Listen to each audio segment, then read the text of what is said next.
Up. Push, push. Yes, sir.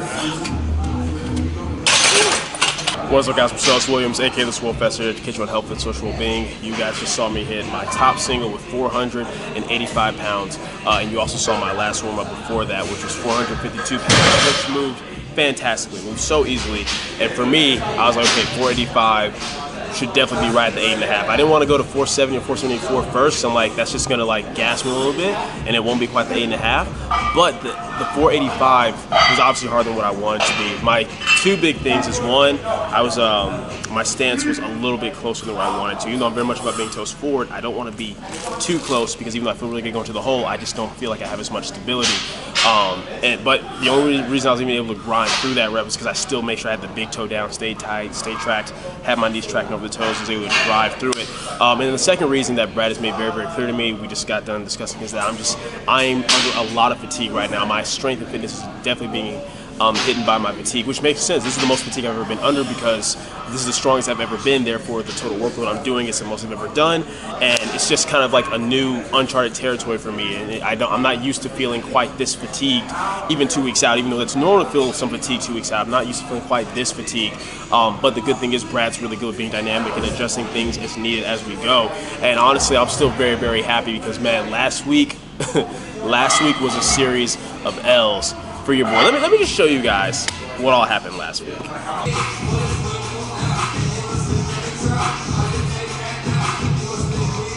Yes, sir. Grab it, grab it.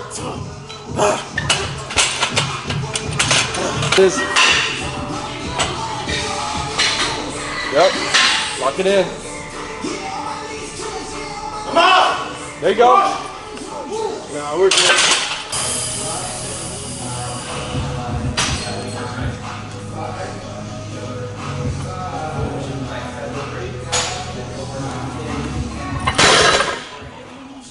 You guys can see your boy missed 501 pounds a week from today, actually last Saturday. Then missed 352 pounds on bench, which is something I smoked the week before like it was nothing. And then I missed 578 pounds on deadlift, which would have been a PR, and didn't get that either. Now, the reason for each one is a little bbit different, and I'll address that at some point during this video. But just finished knocking out my back downs on squats. Was kind of recording them from random angles just for my coach. So I might still show you guys like 1 or 2 sets of those really quickly, just as I'm playing with different things with my stance. And then we're gonna knock out the deadlifts. Then I'll kind of catch you guys up with what all the craziness happened last week. And then yeah, we'll go from there.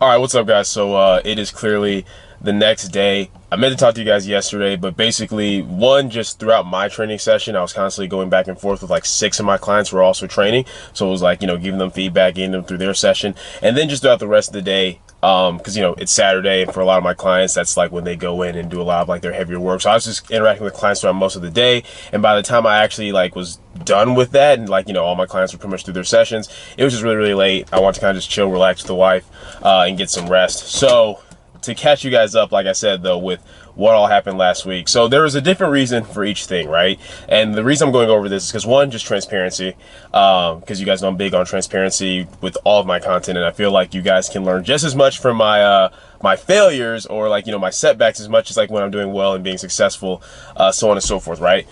So with the squats, it's very simple. If you guys remember my last training video, 480 pounds flew 2 weeks ago at an easy RP of 7. So in my mind, leading up to last Saturday, like for that whole week leading up to that day, in my mind, it's like, yeah, I'm gonna definitely smash 500. Like, it's there. I'm gonna be able to hit it for a true RP 8. Shouldn't be any problems based upon the 480 moving at the 7. We're gonna be good to go.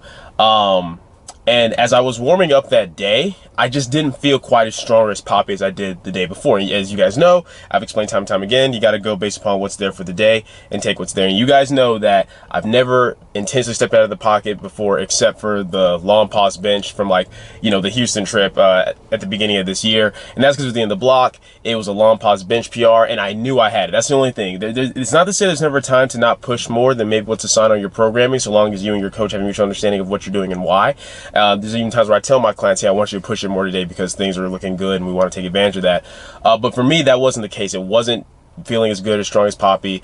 I hit like 474 for my last warm-up before the 501, and it didn't feel quite as good as the 480. It moved as well, but it just didn't feel quite as good. And to me, it was just one of those things, though, where I had already like done what I tell you guys to do all the time. I already had that number fixated in my mind. I let a bunch of people around me like keep that number fixated in my mind throughout the week, and I just decided like, yo, I'm gonna do this. And what it comes down to, guys, is for me, I have an emotional attachment to that specific number, squatting 500.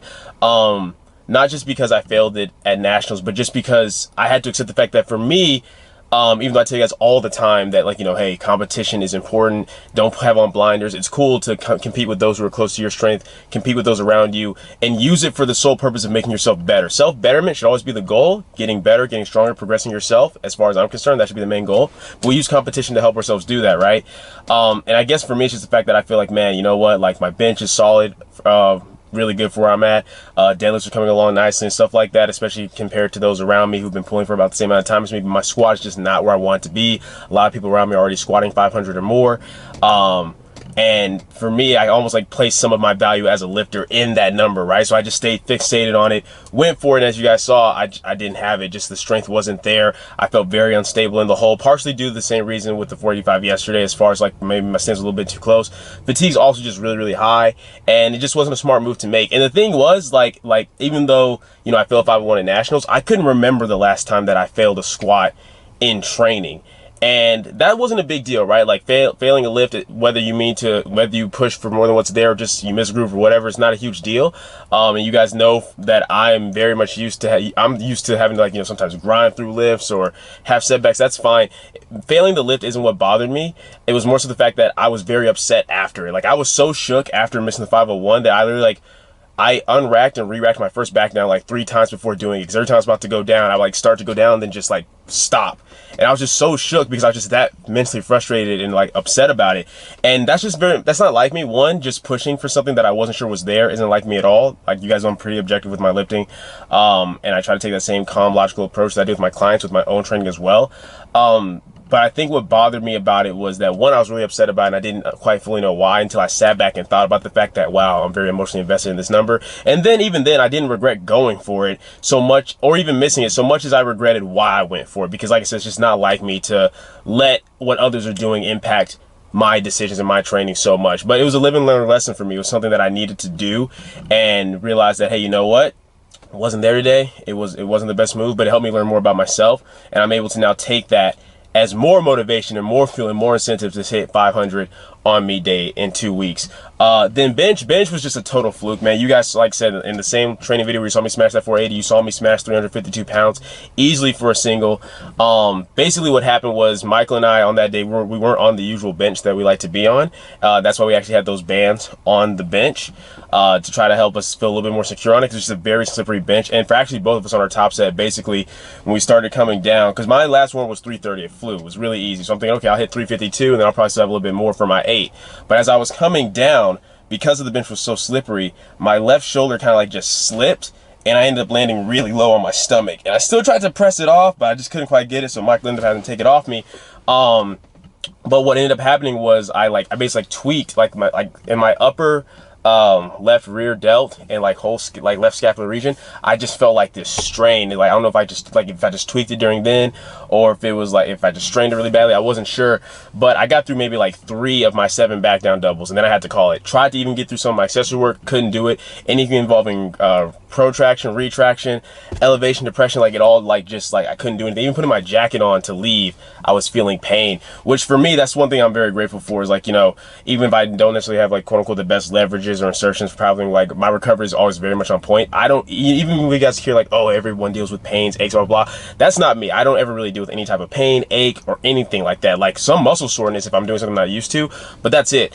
So for one, it was just kind of weird to even feel stuff like that from that, but I played it cool. And even though I was a little upset in the sense of, dang, I really wanted to win on bench today since I messed up squats the day before, I stayed calm. I was like, hey, it's all good, and I can do about it. I'm just gonna, like, you know, I'm gonna talk to Brad. We got some movement drills for me to do. Kept it moving, and that's the big thing, guys. It's one thing if you have actual tissue damage or serious injury and you have to pull back a little bit, but always try to get away with doing what you can and trying to still keep things moving. That active recovery more often than not is gonna be better than sedentary recovery, especially for things like a strain or a tweak. You got to give your body a reason to get back comfortable through those ranges of motion. So I kept moving, and and then I was still able to squat my secondary day the next day on Monday. That was fine. I hit like 440 for a single RP6. And then by Tuesday, my next bench day, I was able to do my top set. I hit like 330 for a single at RP7. Got through all my back down sets. I still felt a little bit of the irritation, but it wasn't so bad or painful where I couldn't get through the work. And then by my last bench day of the week, Thursday, was completely pain-free, no issues at all. So I'm expecting bench to go very, very well today. But yeah, bench was just kind of like a fluke thing. And the lesson from that is that don't freak out when things outside of your control happen. The squat was definitely in my control. I pushed more than what was there. The bench was outside of my control, but instead of getting upset and freaking out about that, I just focused on what I could control, right? And then lastly with the deadlift, the deadlift was just one of those things where like, I got in very poor position. You guys can see I'm back to using hook grip. Long story short is last week I hit like 540 pounds, like 545 pounds RP6, and I ended up warming up hook grip just to get a feel for it because I hadn't done hook grip in such a long time, and I wanted to see, because you guys know that, like I said, when I first went to hook grip going to nationals, it wasn't because I dropped the bar or anything like that. I've never had grip issues with mixed grip. It was because I would start to twist, or one side would be closed off, and you know, when I started working on all that under Brad, I'm like, okay, well maybe I can stick with mixed grip since I'm working on fixing these issues. But even when I got the heavier loads, I would start to feel with more of the twisting and stuff like that, and I'm just okay. The main issue with hook grip for me before was that it would take me so long to break it off the floor to where I would either try to rush the position because of the pain in my thumbs and I would lose position, or even if I was patient with it, by the time I get to the top, the lockout would be very like difficult because I want to let go of the bar because of the pain. But since I cleaned up my sumo form, I'm like, okay, it doesn't take me quite as long to break the floor anymore. My lockouts are a lot faster and smoother. Let's see how hook feels. And it felt great. And it was feeling good on that day too, last Wednesday, as I was doing my build-ups. Like I hit 551 pounds for my last single before the 573, and it felt amazing. But the difference was with that 573, it was 578 actually, because that was what I never touched before. I kind of got in my head, and after I braced, instead of just hinging all the way down and getting in proper position, I kind of more like bent over at the waist a little bit, just didn't set my back properly. So as I was coming up, started to have more back flexion than what I wanted. And with the mixed grip, I probably could have fought through it because I can just hold on to it. But when I'm losing that much position and also dealing with the pain in the thumbs, just wasn't there. So I ended up putting it down, and that was just one of those things where it's like just a positional thing. I messed up on the execution. So yeah, like I said, last week was not my week, and even yesterday, like I said, 485 didn't move the way that I wanted or expected it to, but I'm glad that it moved, and I'm glad that I'm figuring out what's going on in terms of, hey, you're under a lot of fatigue right now. Accept that. That's okay. It's going to be adjusted by the time we get to the meet, and just make sure I'm being consistent with that stance. So yeah, I know that was kind of a lot. But like I said, transparency, wanted to be open with everything that happened and why it happened. And from this point on, it's just going in, executing, and doing everything I can to be on top of all my variables until the meet. My plans have not changed, guys. Still plan to squat 500, still plan to bench 375, and still plan to pull as close to 600 as what I can. Like, when it doesn't matter how close you are to a meet, when little things happen or setbacks happen, and this goes for life, when you're working towards a goal, you're going to have setbacks. Sometimes it's going to be due to choices you've made, sometimes it's going to be due to variables you have no control over, and sometimes it's going to be where you did everything right up until a certain point, then you missed on the execution. Don't let that make you shy away from your goals. Sit back, learn from what happened, evaluate what you can do better, and move forward. And that's what I'm doing for this whole week. Anyway, with that being said, about to head to the gym and get in this primary bench day.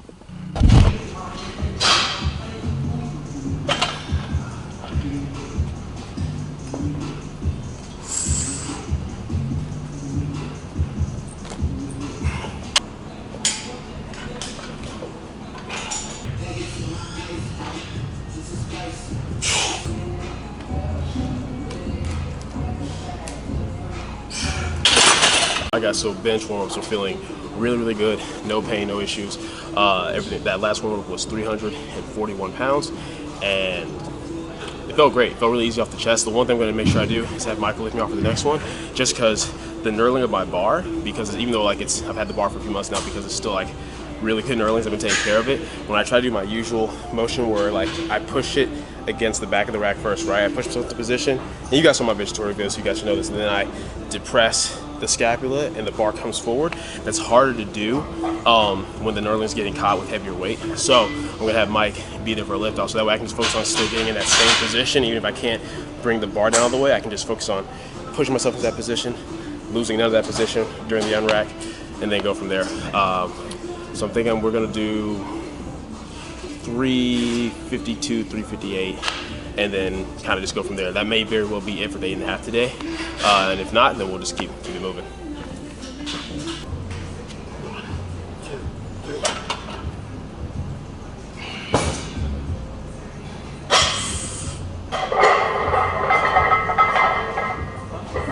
Up.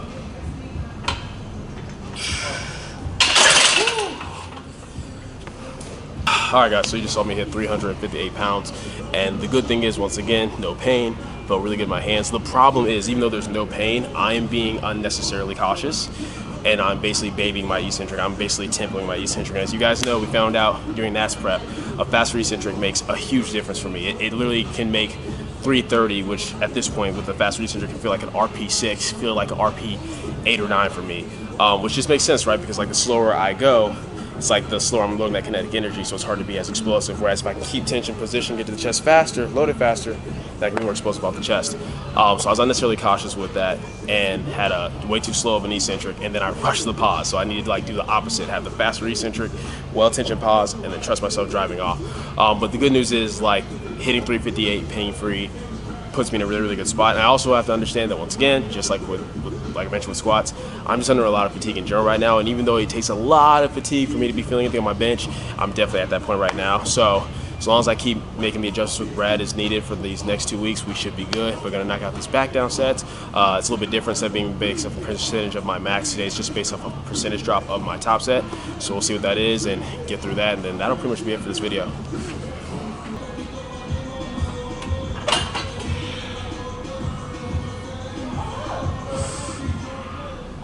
I guess Saturdays and Sundays are good.